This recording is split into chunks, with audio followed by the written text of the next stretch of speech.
প্রতিটা ম্যাচ, প্রতিটা মুহূর্ত, জয়ের উল্লাস, হারের নীরবতা, মাঠের খেলা, টেবিলের খেলা, আবেগ, অ্যাকশন আর বিশ্লেষণ। খেলা যেমন, খবর তেমন, গরমাগরম। Welcome to Star Play. সঙ্গে আছি আমি তৌহিদুল ইসলাম। শুরুতেই শিরোনাম। 10,000 ক্রিকেটার নিশ্চিহ্ন পাপনের বোর্ডে থাকা ফাহিম সিনহার বিরুদ্ধে ফারুকের অভিযোগ। সামনে এসেছে ফারুকে ক্লাবকে সুবিধা দেওয়ার তথ্য।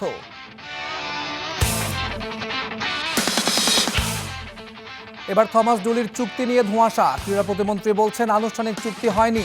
সান মারিনো ম্যাচের রেজাল্ট থাকবে বিবেচনায়। বিশ্বকাপে ব্রাজিলের প্রাণভোমরা নেইমার সান্তোসের হয়ে দুর্দান্ত ফর্মে। স্টার্টিং 11-এ সুযোগ দেবেন তো আনচেলত্তি?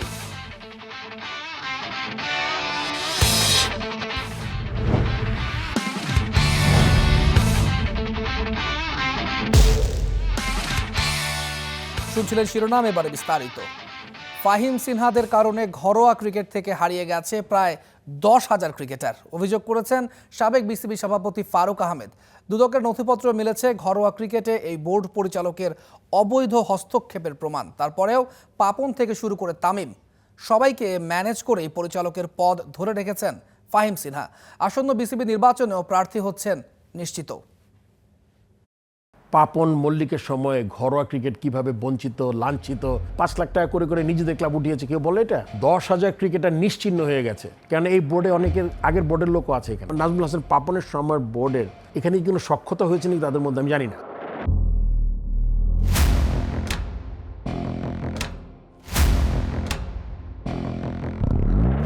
ফাহিম সিনহা প্রয়াত দক্ষ ক্রীড়া সংগঠক ও বিসিবি পরিচালক আফজালুর রহমান সিনহার ছেলে। বাবার মৃত্যুর পর নাজমুল হাসান পাপনের বোর্ডে পরিচালক নির্বাচিত হন ফাহিম। ছিলেন মল্লিক সিন্ডিকেটের অন্যতম একজন সদস্য। অভিযোগ আছে 5 আগস্টের পর পলাতক মল্লিকের পরামর্শেই ক্রিকেট বোর্ডে কলকাঠি নেড়েছেন এই তরুণ পরিচালক। জুলাই অভ্যুত্থানের কারণে পাপন মল্লিক দেশ ছেড়ে পালিয়ে গেলেও ইন্টারিম সরকারের প্রভাবশালী উপদেষ্টার নিকট আত্মীয় ফাহিম সিনহা ফারুক আহমেদের বোর্ডে হয়ে ওঠেন আরও প্রভাবশালী। ফ্যাসিস্ট ইন্টারিম হয়ে তামিমের বোর্ড। অনেকেই তো এলেন গেলেন, সবকিছু ম্যানেজ করে টিকে রইলেন ফাহিম। অনেকেই মজা করে বলেন বিসিবির ভবিষ্যৎ মাহবুব আনাম। ফাহিম সিনহার বিরুদ্ধে তৃতীয় বিভাগ ক্রিকেট ধ্বংস করে দেওয়ার অভিযোগ এনেছেন বিসিবির সাবেক সভাপতি ফারুক আহমেদ। দুদকের এক প্রতিবেদনেও মিলেছে এই অভিযোগের সত্যতা। শর্ত পূরণ না করেই প্রভাব খাটিয়ে নিজের সুরিটোলা ক্রিকেট ক্লাব ও ধানমন্ডি ক্রিকেট ক্লাবকে তৃতীয় বিভাগ লিগে খেলিয়েছেন ফাহিম সিনহা। এই বোর্ডে আগের বোর্ডের কে আছে? একমাত্র ফাহিম সিনহা। আর কেউ আছে আগের বোর্ডের? এবার আপনি যোগসূত্রটা মিলায় নেন। ফাহিম সিনহা 15টা ক্লাব যারা অত্যন্ত অন্যায়ভাবে বাংলাদেশ ক্রিকেটের পাইপলাইন ধ্বংস করে, যারা আমরা বলি না র ট্যালেন্টস, তাদের আমার সময় কিন্তু আমি 60টা টিম নিয়ে করেছি, কিন্তু আপনি তো জানেন কোয়ালিফাইং 2 টিম চ্যাম্পিয়ন হয়েছে, তারা নেক্সট ইয়ারে খেলবে। সো এই পুরো জিনিসটা আসলে আমার মনে হয় মধ্যস্থতাকারী একজন আছে এখানে পুরা চেইনের। সো সেইটা আপনি আমার মনে বুঝতে খুব বেশি কঠিন হওয়ার কিছু নাই। অ্যান্ড এই টিমের ভোটের রাজনীতি, টিম, ক্লাব, কাউন্সিলরশিপ, এগুলো কিন্তু একসময় একটা রাষ্ট্রানা দরকার। অভিযোগ আছে ঘরোয়া ক্রিকেটে পাপন মল্লিক ফাহিম সিন্ডিকেটের কারণে হারিয়ে গেছে 10,000-এরও বেশি ক্রিকেটার। ঘরোয়া ক্রিকেটে ফাহিম সিনহার সরাসরি হস্তক্ষেপের কথা উল্লেখ আছে দুদকের নথিতে। সুযোগ বুঝে বেক্সিমকোর মালিকানায় থাকা একাধিক ক্লাব নিজের নামে করে নেয়ার অভিযোগও আছে এই পরিচালকের নামে। ওই সময়ে যারা মালিক ছিলেন, ম্যাক্সিমাম ক্লাবগুলো ছিল বেক্সিমকোর অ্যাড্রেসে। ওখান থেকে মালিকানা বদল হয়ে ফাহিম সিনহার নামে গেছে 4-5টা ক্লাব। ফাহিম সিনহার নামে এসছে। এটা তো দুদকের খুব সহজ। ফাহিম সিনহাকে জিজ্ঞেস করবে আপনি এটার মালিক হলেন কেমনে ক্লাবগুলার? তখন তো কানেকশনটা বেরোয় যায় কার সাথে কার। আমি তো মালিক হই না ওই ক্লাবগুলার। নাজমুল হাসান পাপনের বোর্ডের সাথে তামিম ইকবালের বোর্ডের কোনো যোগসূত্র আছে কিনা, কোনো ডিল হয়েছে কিনা, সেটি ডলারে নাকি পাউন্ডে, সেই প্রশ্নও তুলেছেন ফারুক আহমেদ। যার অন্যতম কারণ পাপনের বোর্ডে থাকা ফাহিম সিনহার সাথে তামিম ইকবালের ঘনিষ্ঠতা। মালিক হয়েছেন আপনার প্রেসিডেন্ট, আপনার বন্ধু ভাইস প্রেসিডেন্ট, এরকম করে করেছেন আপনি 4-5টা ক্লাব। তার মানে আপনি ক্লাবগুলো চালাচ্ছেন আপনি। সো আপনার সাথে ওই ক্লাবের সাথে যে লেনদেন, এটা কি ডলার না পাউন্ডে হয়েছে নাকি বাংলাদেশি টাকায়, ক্লাবগুলো চলছে কেমনে, কে টাকা ফান্ড আসতে কোথায়, এগুলো আপনি বের করেন, তাহলে তো বের হয়ে যাবে। সামনেই বিসিবি নির্বাচন, তার আগে খুঁজতে হবে বেশ কিছু উত্তর। সেই উত্তর খুঁজতে ফাহিম সিনহার সাথে একাধিকবার যোগাযোগ করেও সাড়া মেলেনি। তাই তো বলতেই হয়, ভোটের রাজনীতি, ক্লাবের রাজনীতি, কাউন্সিলরের রাজনীতি বাংলাদেশের ক্রিকেটে চলেছে, চলতেই থাকবে। খেলা তো আসলে টেবিলে। ক্রিকেট আনন্দের খেলা, ক্রিকেট কোটি ভক্তের আবেগের খেলা। কিন্তু সেই কোটি ভক্তের আবেগের খেলা যখন টেবিলের খেলায় পরিণত হয়, তখন কী বা বলার থাকে। আর যারা খেলছেন তারাই যখন ক্রিকেটের দায়িত্বে বসেন, তখন এই ক্রিকেটের কী অবস্থা হবে সেটা বোধগম্য। আমরা ক্ষমতাকে প্রশ্ন করতে চাই, সেই ক্ষমতাকে প্রশ্ন করার পর উত্তর মিলবে কিনা, উত্তর পাওয়া যাবে কিনা, সেই দায়ভারটা দিতে চাই এই ক্রিকেট পাগল ভক্তদের। Mamunur Rashid, star play, Dhaka. শৃঙ্খলা, নিয়মানুবর্তিতা, শেখার আগ্রহ, ইগোকে দমন আর যথাযথ প্রক্রিয়া অনুসরণ অন্য যে কোনো সময়ের চাইতে টাইগারদের ড্রেসিং রুম এখন অনেক পরিণত। 3 অধিনায়ক তত্ত্ব সকল জাতীয় ক্রিকেট দলকে এখন অস্ট্রেলিয়ার বিপক্ষে আসন্ন হোম এবং অ্যাওয়ে সিরিজে অজিদের ভোরকে দিতে চায় বাংলাদেশ। জাতীয় দলের ম্যানেজার নাফিস ইকবালের বিশ্বাস, এভাবে চলতে থাকলে অচিরেই সাফল্যের সর্বোচ্চ শিখরে স্পর্শ করবে টিম টাইগার। বিশেষ ধন্যবাদ দিলেন নিজের পরিবারকেও। নাফিস ইকবালের সাক্ষাৎকার নিয়েছেন মাহবুব রিমন। টেস্ট, ওয়ানডে আর টি-20 টানা জয়, চারিপাশে স্বস্তির সুসময়। টেস্ট স্ট্যাটাসের 26 বছর পরে এসে বোধহয় মধুচন্দ্রিমা শুরু টাইগার ক্রিকেটে। কিন্তু হঠাৎ করে কোন জীবন কাঠির ছোঁয়ায় অমূল্য বদলে গেল লাল সবুজের ক্রিকেট। পঞ্চপাণ্ডবের যুগে কদাচিৎ সাফল্য এসেছে ঠিকই, তবে এই দলটা আপ টু দ্য মার্ক। অথচ কদিন আগেও ক্রিকেট নিয়ে ছিল কতই না জাত গেল রব। আমাদের এই টিমটা কিন্তু গ্রোন একটা টিম, যেটা কিন্তু একটা প্রসেস অনুযায়ী গ্রো করছে এবং এটার ফল এখন পাচ্ছেন। স্পোর্টস ইজ সামথিং যেটা আপ অ্যান্ড ডাউন সবসময় থাকবে। অ্যাকসেপ্টেন্সটা থাকতে হবে, যে অ্যাজ আ ফ্যান বলেন বা অ্যাজ আ বোর্ড বলেন বা অ্যাজ আ নেশন বলেন, the guys are good, the discipline, এবং সবচেয়ে বড় কথা হলো they are good learners, listeners. So এর ধরনের ক্যারেক্টার যদি টিমে থাকে তো অ্যাজ আ ম্যানেজমেন্ট করাটা ইজি হয়, এবং ওই রেসপেক্টটা আশা করি এতদিন আদায় করতে পেরেছি, যার কারণে অপারেট করাটা ইজি হয়। ব্যাচমেট থাকে, আমরা জানি we live in a world there is ego, but আমার কাছে মনে হয় যে ড্রেসিং রুম আমরা থাকি বা যে উদ্দেশ্যে আমরা খেলি অ্যাজ আ নেশন, তো ওই জায়গায় এগুলোর কোনো জায়গা নেই। কদিন বাদেই অস্ট্রেলিয়ার বিপক্ষে রঙিন পোশাকের সিরিজ। আগস্টে 23 বছর পর বাংলাদেশ টেস্ট ম্যাচ খেলতে যাবে অস্ট্রেলিয়ায়। মাঝে জিম্বাবুয়ে সিরিজ থাকলেও তাসমান সাগর পারের সফর নিয়েই যত রোমাঞ্চ, কারণ বিশ্ব ক্রিকেটে যে প্রত্যাশা বেড়েছে বাংলাদেশ নিয়েও। এভরিবডি ইজ এক্সাইটেড, এবং এমন এক সময় আসছে যে সময় হয়তোবা আমরা টেস্ট ক্রিকেটে we are doing really well, এবং ওইখানেও টেস্ট ক্রিকেট রয়েছে, এবং আমাদের যে ডিপার্টমেন্ট, মনে করেন যে ব্যাটিং ডিপার্টমেন্ট ইজ ক্লিকিং, আমাদের fast bowling had been doing really well for past 5-6 years. তো ওই যেই জায়গায় যে জিনিসটা দরকার ওইটা আমরা ভালো করছি। স্পিনের লেগেসি তো আমাদের রয়েছে, এবং আমরা দেখি যে প্রত্যেকটা টেস্ট ম্যাচে একটা ইনিংসে যদি ফাস্ট বল ডমিনেট করে তো একটা ইনিংসে স্পিনাররা করছে, এবং ব্যাটিং যেটা সবচেয়ে বড় কনসার্ন ছিল, it has been now consistent. So it is a very good sign going to Australia, এইভাবে আমরা এই প্রসেসে থাকার পর। তবে ঘরোয়া আর আন্তর্জাতিক টানা ক্রিকেটে যে দম ফেলার ফুরসত নেই এক্কেবারেই। পরিবারকে সময় দিতে না পারা কিংবা ফ্যাটিক চলে আসা, এদিক থেকে অবশ্য ভাগ্যবানই সাবেক এই cricketer. I am one of the luckiest person in this planet, যে এরকম একটা ওয়াইফ পেয়েছি, কারণ ওর থেকে এই সাপোর্টটা যদি আমি না পেতাম, এভাবে কাজ করাটা কিন্তু খুবই ডিফিকাল্ট হতো। অ্যাট দ্য সেম টাইম বাচ্চারাও কিন্তু খুব ভালোভাবে কোঅপারেট করে। আমি কিন্তু চিটাগংয়ে আমি বেসড, আমার পুরো ফ্যামিলি চিটাগংয়ে। আমি ঢাকায় এসেছি এই প্রফেশনের জন্য, সে একা ছিল, সেও কিন্তু চিটাগংয়ের মেয়ে। তো আসার পর একা ফ্যামিলিকে চালানো, একা ওইভাবে মানে আমার সাপোর্ট ছাড়া যেভাবে সে চালাচ্ছে আমার ফ্যামিলিকে, ইটস ইনর্মাস। মানে I am really thankful to her. পরিবারের বড় সন্তান। Exactly, so I am really thankful to her, এবং ওইভাবে আমি একটু প্রেশার কম থাকে, so that I can focus on my team and my work. জাতীয় দলে নাফিস ইকবাল শুধু ম্যানেজারই নন, অভিভাবকও বটে। তবে আর মাত্র কয়েকটা দিন ব্যাস। নাফিস জানান দ্রুতই ফিরবেন পছন্দের জায়গা কোচিংয়ে, সে গল্প তোলা থাক অন্য দিনের জন্য। মাহবুব রিমন, স্টার প্লে, ঢাকা। এতদিন ধোঁয়াশা ছিল হামজা সমিতদের নতুন কোচের নাম প্রকাশ নিয়ে। এবারে নতুন করে ধোঁয়াশা সৃষ্টি হয়েছে তার আনুষ্ঠানিক চুক্তি নিয়ে। ক্রীড়া প্রতিমন্ত্রী আমিনুল হক জানিয়েছেন, এই কোচের সঙ্গে নাকি এখন পর্যন্ত কোনো চুক্তিই হয়নি। আসন্ন সান মারিনো ম্যাচ এবং সাফের ফলাফল দেখে নির্ধারণ করা হবে তার ভাগ্য। বিশ্বের বিভিন্ন দেশে কোচ নিয়োগে থাকে আনুষ্ঠানিকতা। ফেডারেশন নতুন কোচ আনলে ঘটা করে অনুষ্ঠান করে জানিয়ে দেয় কোচের নাম, সাথে চুক্তির মেয়াদ সহ নানা শর্ত প্রকাশ করে। বাংলাদেশের ইতিহাসের অন্যতম বড় হাই প্রোফাইল কোচ থমাস ডুলিকে নিয়োগ দিয়েছে বাফুফে। তার নিয়োগের খবর নিশ্চিত করেছে সামাজিক মাধ্যমে। ডুলিকে দেশে নিয়ে আসা হয়েছে অনেকটা গোপনে, আর পরিচয় করিয়ে দিয়েছে ক্রীড়া সাংবাদিকদের একটা অনুষ্ঠানে। তবে মার্কিন এই মাস্টারমাইন্ড কতদিন বাংলাদেশের ডাগআউটে থাকবেন, কি তার সাথে চুক্তি, তা কিছুই জানায়নি বাফুফে। এর মধ্যে ক্রীড়া প্রতিমন্ত্রী আমিনুল হকের কথায় ধোঁয়াশা বাড়ল আরও।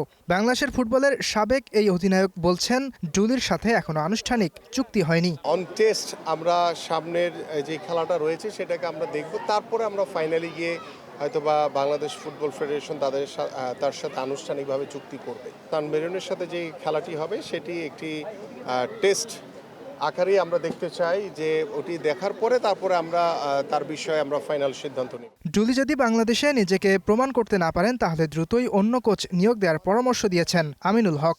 তাকে আমরা যেহেতু পরীক্ষামূলকভাবে দেখছি, সো দ্যাট আমরা সেই পরীক্ষামূলকভাবে তাকে যাচাই বাছাই করি। পরবর্তীতে আমরা ইতিমধ্যে আমাদের বাফুফে সভাপতিকে বলা হয়েছে যে আপনারা খোঁজ করতে থাকেন, যে এর চেয়েও যদি বেটার আমরা ভবিষ্যতে কাউকে পাই, তাকে যাতে আমরা দ্রুত সময়ের ভিতরে আনা যায় কিনা সে বিষয়ে অলরেডি একটা নির্দেশনা দেওয়া হয়েছে।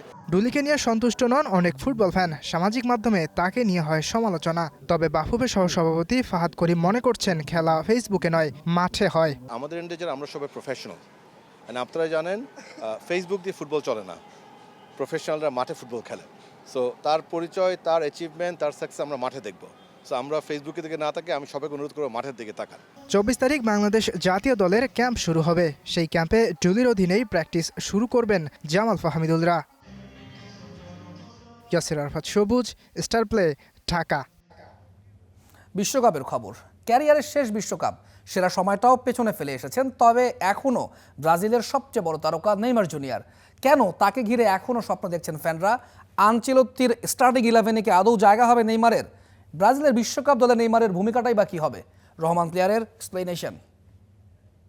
One of the best. I not stop Neymar, who likes to challenge all 11. Honestly, I'd have to say Neymar. I was a bit starstruck at times. He's unstoppable. Is there more talent than Neymar?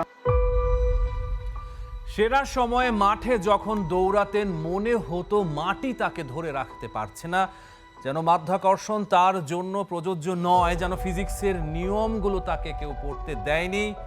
Neymar da Silva Santos Junior. Messi ও রোনালদোর ভয়াবহ প্রতিদ্বন্দ্বিতার যুগে Neymar সেই একমাত্র footballer যাকে তাদের পাশে উচ্চারণ করার সাহস রাখত ফুটবল দুনিয়া। টিমমেটরা বলতো বল নিয়ে তার গতি অবিশ্বাস্য, তাকে লাথি মারতে চাইলেও পারবে না, সে ততক্ষণে অন্যত্র চলে গেছে। মানুষটা পাগলামির সংজ্ঞা। কিন্তু প্রতিশ্রুতি আর পরিপূর্ণতা, এই দুইয়ের মাঝখানে জীবন থাকে, আঘাত থাকে, ছায়া থাকে।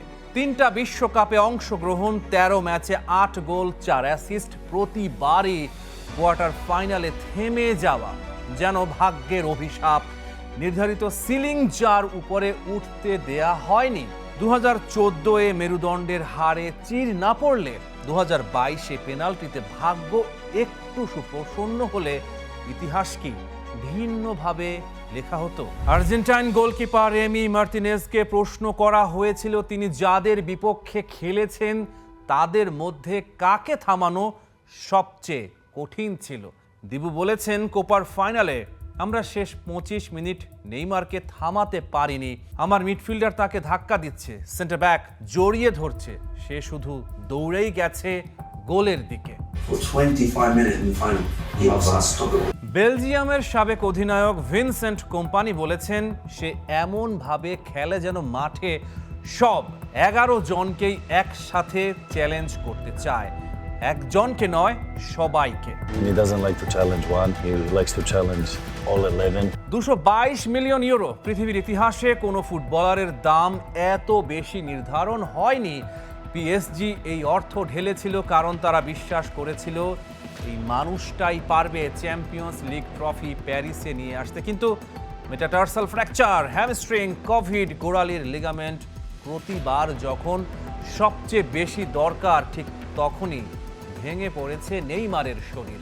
Easy looking talent than Ney. I don't think it's possible. 2020 সালে চ্যাম্পিয়ন্স লিগ ফাইনালে উঠেছিলেন ঠিকই, তবে বায়ার্নের কাছে তার দলকে হারতে হয়েছিল 1-0-তে। আল হিলালে যাওয়ার 5 দিন পরে এসিএল ছিঁড়ে গেল। সেই ক্লাব তাকে দিয়েছিল প্রায় 400 মিলিয়ন ইউরো। ফুটবল ইতিহাসের সবচেয়ে দুঃখজনক ট্রান্সফার গল্পগুলোর একটি। কিন্তু পোড়া খড়কুটো থেকেও যে আগুন নেভে না সেটা প্রমাণ করতে 2025 সালে ফিরে এলেন সান্তোসে। কার্লো আনচেলত্তি যখন ব্রাজিলের 26 জনের চূড়ান্ত তালিকা পড়লেন, সবচেয়ে উচ্চস্বরে উল্লাস উঠল একটা নামে, নেইমার জুনিয়র। তিনি কাঁদলেন। নেইমার জুনিয়র সান্তোস 2 বছরেরও বেশি সময় পরে এসিএল ছিঁড়ে ফেরার পর বহু সংশয়ের মুখে ব্রাজিলের 34 বছর বয়সী তারকা, সর্বকালের সর্বোচ্চ গোলদাতা, আবার জাতীয় দলের জার্সি গায়ে চাপাবেন। সান্তোসের হয়ে শেষ 12 ম্যাচে 5 গোল 3 অ্যাসিস্ট, গড় রেটিং 7.56। আনচেলত্তি বলেছেন নেইমার গুরুত্বপূর্ণ হবে। 79 গোল, পেলেকে ছাড়িয়ে ব্রাজিলের ইতিহাসে সর্বোচ্চ। 59টি ইন্টারন্যাশনাল অ্যাসিস্ট, সামনে কেবল বন্ধু Messi. Outstanding play. Vinicius junior Real মাদ্রিদের দুর্দান্ত, রাফিনিয়া বার্সেলোনায় তারকা। তারা ভালো, অবশ্যই ভালো, কিন্তু নেইমারের মতো একা পুরো মাঠ বদলে দেওয়ার ক্ষমতা, সেই বিরল প্রতিভা ব্রাজিলে আপাতত নেই। নেইমারকে দেখতে মানুষ টিভি সেট অন করে দিত, টিকিট কাটত, ইউটিউব খুলে বসে। একাডেমির ছেলেরা ক্লাস ফাঁকি দিয়ে তার ক্লিপ দেখে। ফ্যানদের এই পর্যায়ের আকর্ষণ পেলে, গারিনচা, রোনালদিনিওদের ঘিরে ছিল। কিন্তু নেইমারের পর ব্রাজিলের পরবর্তী সেই সুপারস্টার এখনো দেখা যাচ্ছে না। হয়তো আসবে, তবে আপাতত সবুজ হলুদ জার্সির আইকনিক 10 নম্বরে এখনো নেইমারই আছেন। Rahman pair, star play. Football মাঠে মেসি রোনালদো বিতর্কের শেষ নেই, তবে মাঠের বাইরে আয়ের দৌড়ে সবাইকে ছাড়িয়ে গেলেন ক্রিশ্চিয়ানো রোনালদো। ফোর্বসের তালিকায় টানা 4বার বিশ্বের সর্বোচ্চ আয় করা অ্যাথলেট হয়েছেন পর্তুগিজ সুপারস্টার। আর তাতেই নতুন করে আলোচনায় উঠেছে ফুটবল বিশ্বের 2 মহাতারকার শ্রেষ্ঠত্বের লড়াই। কে সেরা, মেসি নাকি রোনালদো? এই প্রশ্নে রীতিমতো 2 ভাগে বিভক্ত ফুটবল বিশ্ব। কারো চোখে এগিয়ে মেসি, কারো চোখে রোনালদোই সবার উপরে। 2022 কাতার বিশ্বকাপ জিতে নিজেকে অনন্য উচ্চতায় নিয়ে গেছেন LM10। তবে খাতা কলমের হিসেবে একটা জায়গায় মেসিকে পেছনে ফেলেছেন CR7।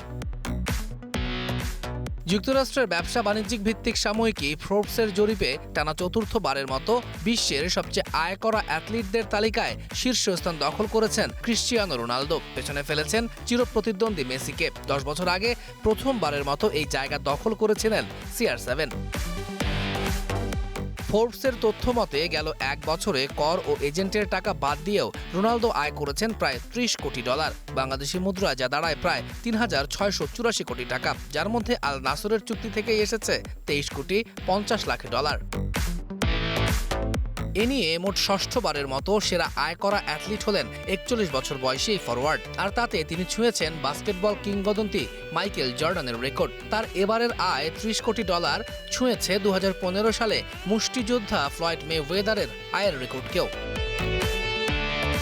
ফোর্বসের এই তালিকায় রোনালদোর আশপাশে নেই আর কোনো অ্যাথলেট। 2-এ থাকা বক্সার ক্যানেলো আলভারেজ মোট $17 কোটি নিয়ে রয়েছেন 2 নম্বরে। ইন্টার মায়ামির হয়ে যুক্তরাষ্ট্রের ক্লাব ফুটবল বদলে দেয়া লিওনেল মেসির গেল বছরের আয় রোনালদোর অর্ধেকেরও কম, $14 কোটি, অর্থাৎ প্রায় 1,719 কোটি টাকা নিয়ে এই আর্জেন্টিন সুপারস্টার রয়েছেন তালিকার 3-এ। ফোর্বসের এই তালিকার শীর্ষ 10-এ রোনালদো মেসির পর একমাত্র ফুটবলার হিসেবে রয়েছেন সাবেক ফরাসি তারকা কারিম বেনজেমা। গত 1 বছরে তার মোট আয় $10.40 কোটি। ফোর্বসের এবারের তালিকায় মোট 18টি দেশের 8টি ডিসিপ্লিনের অ্যাথলেটরা জায়গা করে নিয়েছেন। তাদের মধ্যে আধিপত্য বেশি বাস্কেটবলের। সেরা 50 জনের মধ্যে 20 জনই বাস্কেটবল স্টার। আর এই 50 জনের সম্মিলিত আয় প্রায় $410 কোটি। তৌহিদুল ইসলাম, স্টার প্লে। বিশ্বকাপ শুরুর আগে বড় দুশ্চিন্তায় পড়েছে ডিআর কঙ্গো। ইবোলা প্রাদুর্ভাবের কারণে দলটিকে 21 দিন বায়োবাবলে আইসোলেশনে থাকার নির্দেশ দিয়েছে যুক্তরাষ্ট্র। হোয়াইট হাউসের ওয়ার্ল্ড কাপ টাস্ক ফোর্স বলছে, বায়োবাবলের নিয়ম না মানলে বিশ্বকাপে অংশ নিতে যুক্তরাষ্ট্রের প্রবেশের অনুমতি নাও মিলতে পারে দলটার। বিশ্ব স্বাস্থ্য সংস্থা ইতিমধ্যেই পরিস্থিতিকে আন্তর্জাতিক জনস্বাস্থ্য জরুরি অবস্থা ঘোষণা করেছে। বর্তমানে কঙ্গো জাতীয় দল বেলজিয়ামে অবস্থান করছে। দেশটিতে ইবোলার সংক্রমণ বাড়তে থাকায় কিনশাসায় নির্ধারিত প্রস্তুতি ক্যাম্প ও বিদায়ী অনুষ্ঠান বাতিল করা হয়েছে। মার্কিন প্রশাসন জানিয়েছে, দলের বাইরে থেকে কেউ যোগ দিতে চাইলে তাকেও আলাদা বায়োবাবলে থাকতে হবে। ডিআর কঙ্গোতে বুন্দিবুগীয় ধরনের বিরল ইবোলায় এখন পর্যন্ত 130 জনের বেশি মানুষের মৃত্যু হয়েছে।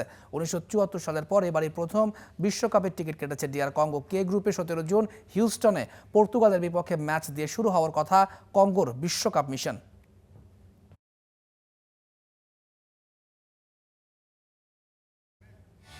আজকে খেলাও থামবে না, খবরও থামবে না। স্টার প্লের সঙ্গেই থাকুন।